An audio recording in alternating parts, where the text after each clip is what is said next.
I'd like to tell you about my grandson, Thomas Faulkner III. He looks a lot like me and has similar interests, but he lives on Mars in the city of Technolopolis.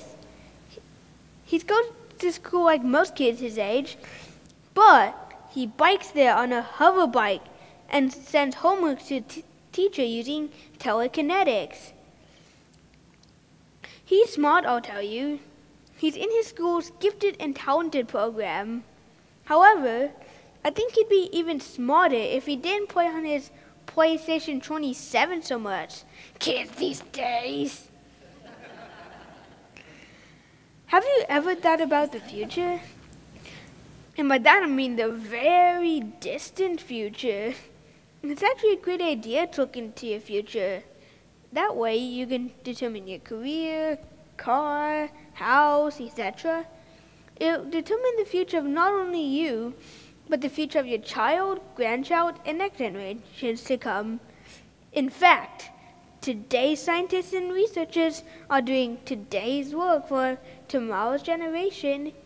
The breakthroughs that have recently happened, or will happen in the near future, will become normal daily objects for the next generation of human beings.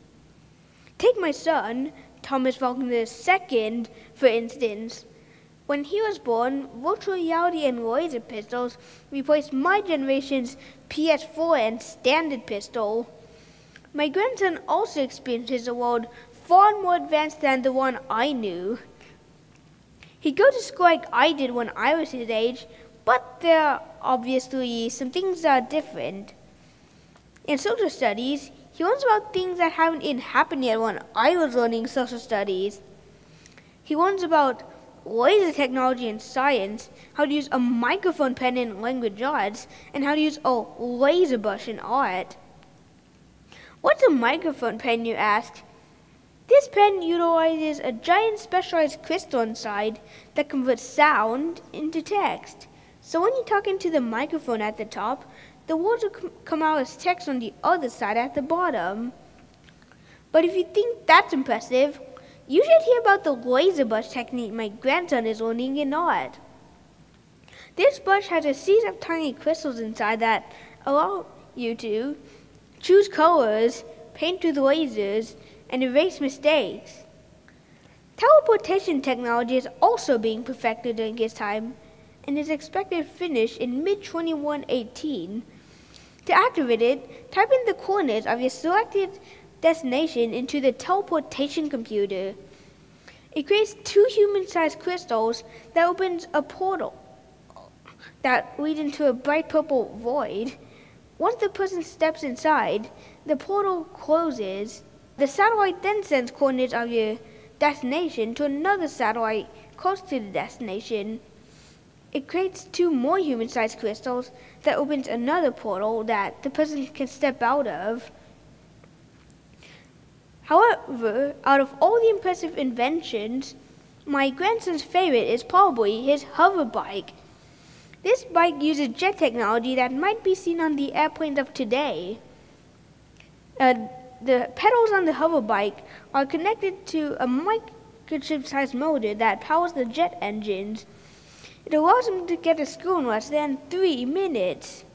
He also has a personal robot assistant that helps him do homework, study for tests, cook food, and do chores. It has a brain-sized supercomputer inside that allows it to solve the world's most advanced math problem in the blink of an eye.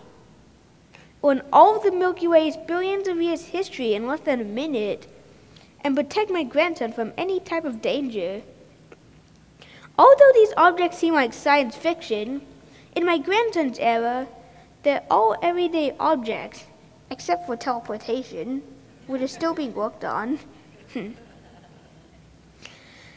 Consider an invention that those living hundreds of years ago couldn't even fathom: the new iPhone 7, which released not so long ago. Have you ever thought about the future in terms of things and devices? Too often we dream only as far as Apple and Samsung can let us. But the truth is, the future is wide open for inventions and innovations to advance life.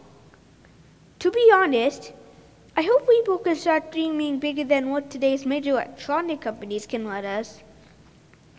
To be honest again, this talk isn't quite accurate. Yet, it's a prediction. I don't actually have a grandson yet. I just turned 11 last month, and I'm a 5th grader at Prairie Trail Elementary School. However, when I do grow up, I want to create a foundation that raises money to support the progression of technology, specifically living on Mars. My foundation will spend almost 95% of your donated money to the actual program, including 60% of the program money on helping to build Orion 17, the rocket man to send people to Mars, and the other 40% on helping to build the other gadgets needed to go to Mars. One day, I hope to live in a world where living on Mars is a reality. I hope to have a grandson, and I also hope that the inventions and innovations he gets to live with are better than just the next greatest smartphone. I hope that someone here has had the bravery to think outside the box, to create something better than our current technology, to create something like the microphone panel or the laser brush.